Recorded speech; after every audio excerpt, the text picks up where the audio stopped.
Hello ladies and gentlemen, welcome to the premiere installment of UltraWide Wednesday. Today we are in CRYSIS 3. I guess I'll explain what the hell this show is to begin with. So, there's been a lot of games I've been wanting to go back through and either play through for the multiple times, like I've beat CRYSIS 3 a million times, but as well as other games, but that I've wanted to play in 21:9 aspect ratio since I got an ultra-wide monitor. And, some of these games are have been performing better than others, some are more well supported, and I figured, you know what, I'm going to be playing these anyway. It probably wouldn't hurt to just record the entire playthroughs, since it doesn't really fit on the channel in its own Let's Play style, but I could use them as an educational and informative format for those people who either A, already have an ultra-wide setup, which is not very common, by the way, and would like to see how some popular games are being supported if they don't already own them. And I think it'll be a pretty good informative piece for people who are considering going to ultra-wide or, kind of want to see how it performs on different aspect ratios. So, figured I'd record a few games, and we'll do this. I'll try to do this every, 2 weeks, every 2 to 4 weeks, depending on how fast I clear through some of these games. CRYSIS, for instance, only took like 5 hours, so not a big deal. And, just use this as a vehicle to, teach some people, show how different things are handled on an ultra-wide monitor, which myself, after playing with it for a few months now, I consider it to be a superior format to play on, but there are some caveats, and I wanted to show those things before people go out and start buying them uneducated. So, we'll jump right in. So to start us off, I guess I'll run through the specs of the machine this is running on. This is an i7 2600K at 4.5 gigahertz older processor, but to be honest, it's not a bottleneck whatsoever unless you're running extremely new, highly CPU-intensive titles for first-person shooters and especially CRYTEK games. It's all about the graphics card, so it's okay. 16 gigs of RAM at 2133 megahertz. The frequency doesn't matter very much whatsoever. As long as you have 8 to 16, you're probably good. And graphics card is GTX 980 Ti, overclock to 1400 megahertz. It's about a 40% overclock versus the stock clock. So it does help having that extra headroom. A GTX 1070 will perform very similarly, if not a little bit better, depending on which cooler, which kind. And overclocked memory, of course, does help as well with the faster GDDR5. It's not GDDR5X like it is for the GTX 1080, but it will serve you quite well. This is, by the way, on 2560 by 1080, so ultra-wide 1080p. This card is more than capable of handling it.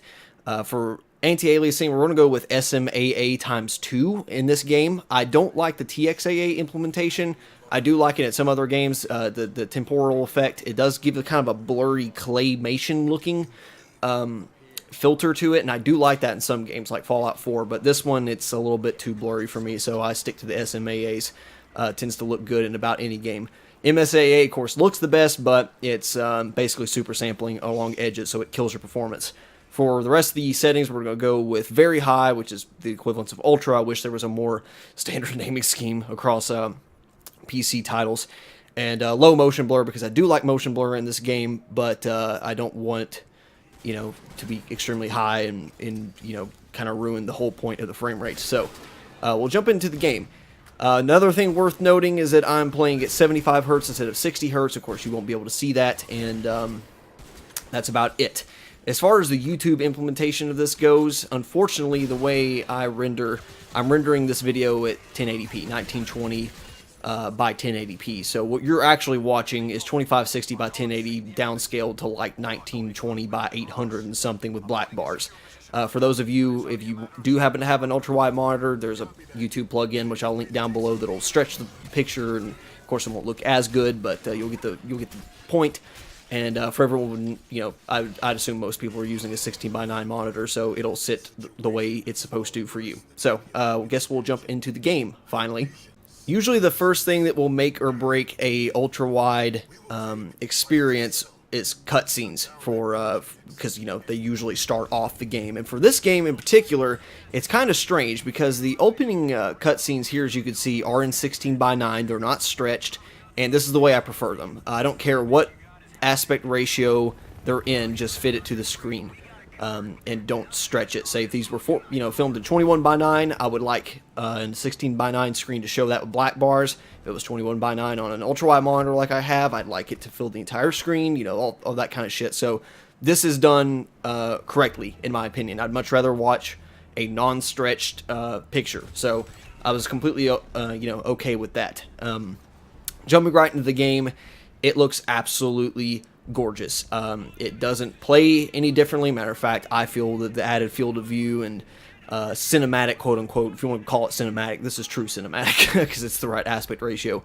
It just enhances the gameplay overall. Now, of course, if you've played CRYSIS in the past, you'll probably know that the gameplay is not exactly stellar. The armor and stealth modes are cool, but the gunplay is pretty stale. I mean, it's nothing revolutionary. It's good and solid, and there's some fun things with the bow, but you're not coming here for revolutionary gameplay. And it's only a light sandbox experience compared to the first CRYSIS. But if you go in with just looking to have fun and what is a equivalent of just a B-rate dumb action movie, then you'll have a good time. Some other things worth noting: I'm not sure if the HUD is stretched to fit, but it's in the right places. And I don't see any aliasing or anything of that sort that would indicate it if it were stretched. So even if it is slightly stretched, in my opinion, it still looks fine. So no complaints there. The one thing I think is for sure stretched, though, is some of these water droplets, some of the effects that happen on your visor. So I can't imagine them making anything that extends beyond the 16:9 field of view just for the very small percentage of people who play on ultra-wide. So I'm assuming that is stretched to whatever aspect ratio, or condensed if you're playing on like a 4:3 monitor or a 16:10 monitor. So I'm assuming that's the case, but once again, there's no aliasing or blurriness or anything like that. Even me sitting this far close to my monitor, I can't see anything that that screams bad implementation. So I was actually quite happy about that. Throughout the rest of the game, it was handled very well. The interim cutscenes that happened were still in 16:9. They seemed to be handled well. Nothing screamed, shoddy PC port or anything. I think most people understand that CRYSIS 2 and CRYSIS 3 were definitely not up to the standards to begin with, as CRYSIS 1 was for the time. I mean, CRYSIS 1, every fucking key on your keyboard did something. Now it's CRYSIS 3 was a very consoleized port, and starting with CRYSIS 2. So, but it's still it's still well implemented on PC, but it's just a lot of things that don't seem right. You know what I mean? It's definitely, you can see it's designed for a controller. The menus aren't optimal. There's a lot of things that could be used for shortcuts, but there's nothing that the 21:9 aspect ratio takes away. And in my opinion, it actually enhances it. So there's nothing to complain about as far as the aspect ratio itself goes, which is definitely good.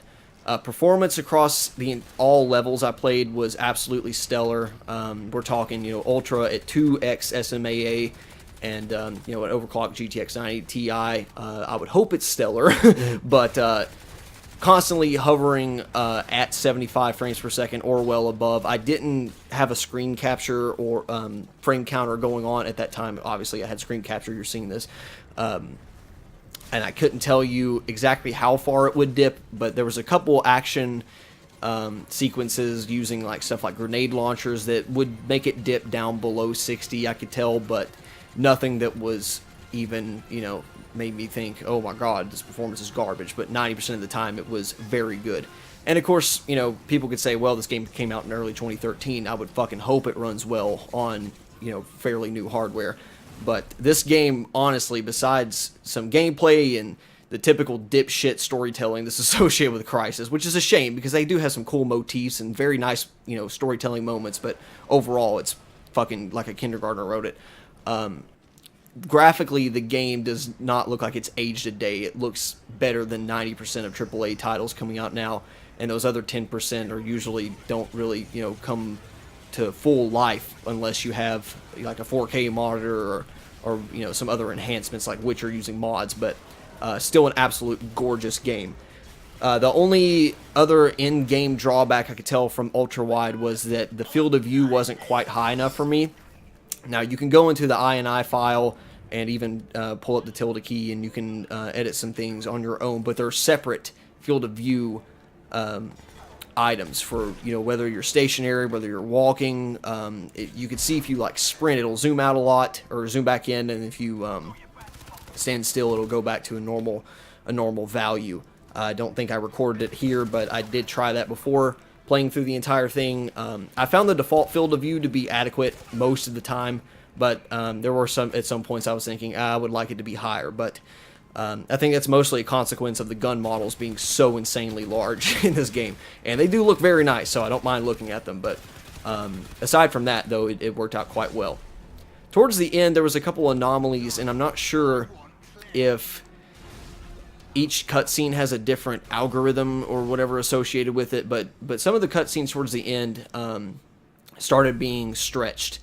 Not all, but some, and I think it had to do with whether they were part of like Prophet's visions or whatnot. So in game, if it didn't go, you know, directly black out, so if you just saw, if you could still, you know, see through whatever's being projected on your screen in a vision type, so if you were, you know, seeing the alpha ceph and a bunch of bullshit, you know, pop up on your screen, but you could still see the environment around you, that would fill up your entire monitor.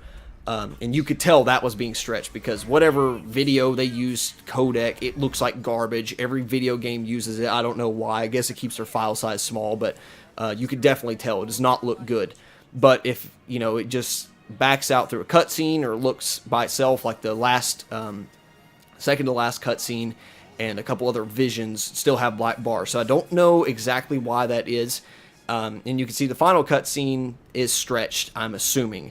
It does kind of appear stretched. It's not, you know, any more blurry than I remember it being. You'd have to go and compare that with 16:9 footage, but that's another instance of where I think there's no way they would have just made that extra field of view for us, you know, 0.1% of people out there that's playing this game in ultra-wide, considering this game, of course, was primarily made for consoles, which is funny in and of itself, considering it was 360 and PS3 at that time.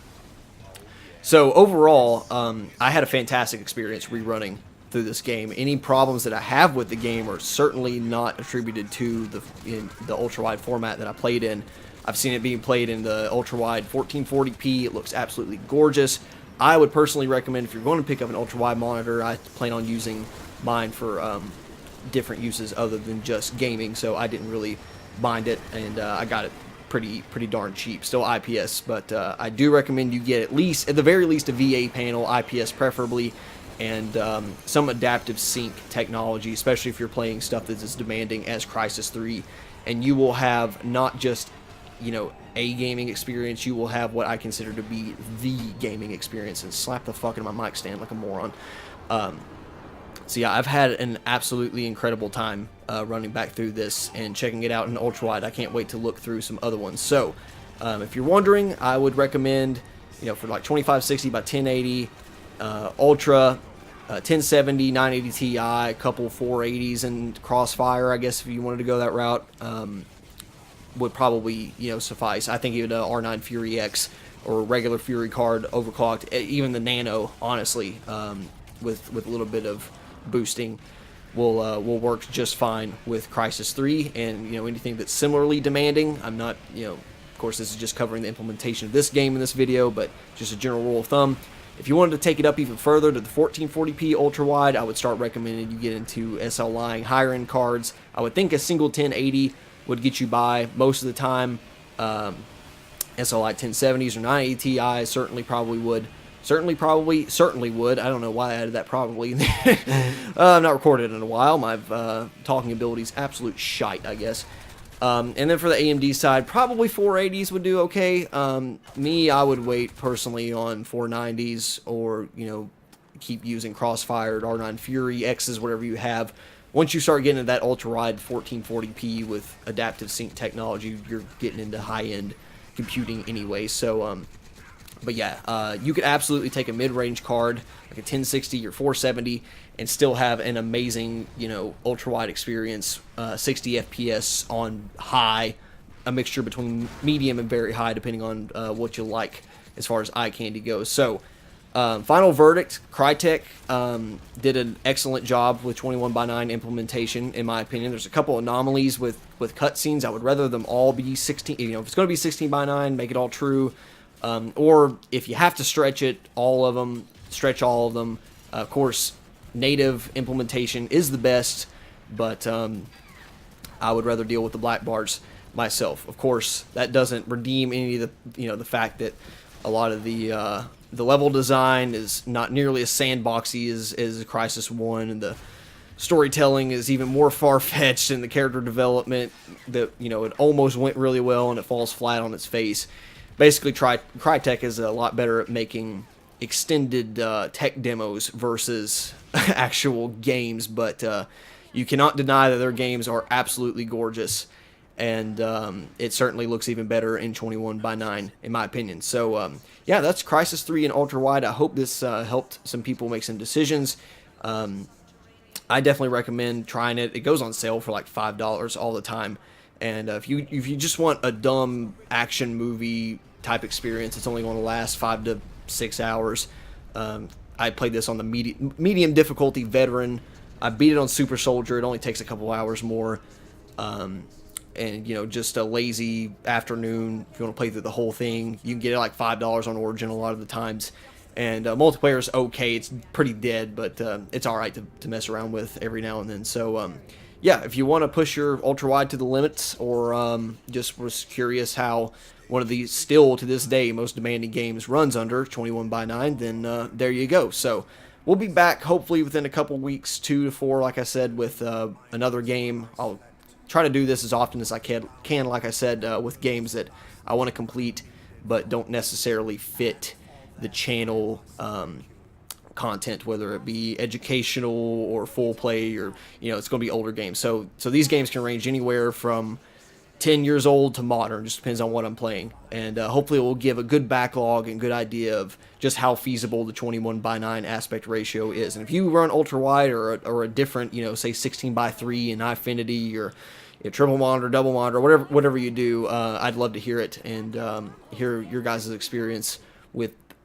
non-standard aspect ratio. So yeah, drop a comment and I'll get back to you. A bunch of more information will be in the description, and I'll try to put shit in the annotation and cards and all that self-promoting bullshit that YouTube allows you to do now.